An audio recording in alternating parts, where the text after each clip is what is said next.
முதல்ல சொன்ன ஒண்ணுக்கு விளக்கம் சொல்லிட்டு இதுக்கு விளக்கம் சொல்றேன். இடுப்பெலும்பை ஒடிக்கிறேன்னு ஒருத்தன் சொன்னா பேசலாம்னு சொன்னீங்கல்ல, தமிழ்ல எந்த 1000 வருஷத்துக்கு முன்னாலே ஒரு பழமொழி சொல்லிட்டாங்க. ஆத்திரக்காரனுக்கு புத்தி மட்டு. தோல்வியில கண்டு ஜன்னி வந்து என்ன பேசுறான் என்னன்னு தெரியாம ஆத்திரத்துல கோவத்துல பேசிட்டு இருக்காங்க. சீக்கிரம் அதுக்கான தண்டனை அனுபவம் அது வேற. இந்த ஆட்சியை பொறுத்தவரையில் ஒன்று புரிகிறது. ஒரு நல்ல ஆட்சி தருவதற்கு அவன் படித்திருக்க வேண்டும், அறிவாளி இருக்க வேண்டும், அனுபவம் இருக்க வேண்டும் இல்ல. அவருடைய எண்ணமும் சிந்தனையும் புத்தியும் நேர்மையாக இருக்கணும். அதை இன்றைக்கு புதிதாக காட்டுது. புதிதாக ஆட்சிக்கு வந்திருக்கிற முதல்வராக இருக்கிற விஜயோ அல்லது அவர் கூட இருக்கிறவர்களோ இவர்கள் யாருக்குமே அனுபவம் என்பது இல்லை என்பது உலகறிந்த உண்மைதான். ஆனால் அனுபவமே இல்லாவிட்டாலும் அவருடைய புத்தியும் சிந்தனையும் சரியாக இருக்குமானால் அது மக்களுக்கு பயன்படும் என்கின்ற புதிய சித்தாந்தத்தை இன்றைக்கு உருவாக்கியிருக்காங்க. இந்த 2 மாத காலத்துல அங்க யார்கிட்டையும் போய் குச்சி எடுத்துட்டு அடிக்க போல. எங்கேயாவது போலீஸ் ஸ்டேஷன் போனீங்கன்னா ஒரு 1000 ரூபாய் டேபிள்ல வைக்காம இன்ஸ்பெக்டர் பேச மாட்டார். தாசில்தார் ஆஃபீஸ் போனா பியூனிட்ட ஒரு 1000 ரூபாய் கொடுக்காம அவரை பார்க்கவே முடியாது. இது உதாரணத்துக்கு சொல்றேன். எல்லா இடத்துலயும் அப்படித்தான் இருந்துச்சு. ரெஜிஸ்டர் ஆஃபீஸ் போச்சுன்னா போச்சு, எவ்வளவு காசு கேட்டாலும் கொடுத்தாகணும்.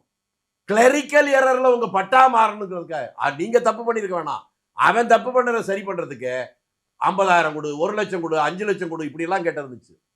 இவங்க ஆட்சிக்கு வந்தாங்க, யார்கிட்ட நேரில் போய் பேசினாங்களா? எங்கேயாவது காசு கேட்கிறான அதிகாரி யாராவது கொடுத்ததா உண்டா? இல்ல இல்ல. அதுல இருந்து என்ன தெரியுதுன்னா, உளவியல் ரீதியாக நம்பர் 1 இருக்கக்கூடிய முதலமைச்சரோ பிரதமரோ அவன் தவறு செய்யவில்லை என்பது கீழே இருக்கிற அதிகாரிகளுக்கு தெரிந்து விட்டால் இவன் தவறு செய்ய மாட்டான். அங்க முதலமைச்சரா இருக்கிறவன் எவ்வளவு பெரிய அறிவாளியோ எவ்வளவு பெரிய அனுபவசாலியோ அவன் லஞ்சம் வாங்குறான்னு தெரிஞ்சா இவன் 2 மடங்கு சந்தா அதிகாரி வாங்குறான். இவ்வளவுதான். ஆக முதலமைச்சரா இருக்கிற விஜய் நான் லஞ்சம் வாங்க மாட்டேன், வாங்குவதை அனுமதிக்க மாட்டேன், ஏற்கனவே வாங்கினவனை விடமாட்டேன்னு சொன்னதுதான் இவங்க ஆத்திரத்துக்கு விலாயலும்ப ஒடிக்கிறேன்னு சொல்றதுக்கு காரணம். புரியுதா? இந்த 2 மாத காலத்திலே ஒரு பெரிய, அதாவது என்னன்னு கேட்டா பெரிய சாதனை பண்ணாம வேற எதையும் செய்யாமலே நிர்வாகத்தை ஒரு ஒழுங்குக்கு போஸ்டர்ல வருதுங்க. நேர்ல 100 தடவை போனா கூட வராத ஆர்டர் வந்து போஸ்டர்ல வருது. இது மகிழ்ச்சியை தருகிறது என்பதற்காக இதோட முடிச்சிட மாட்டேன். இது இன்னும் பலப்பட வேண்டும், தொடர வேண்டும். இது தொடர வேண்டும்.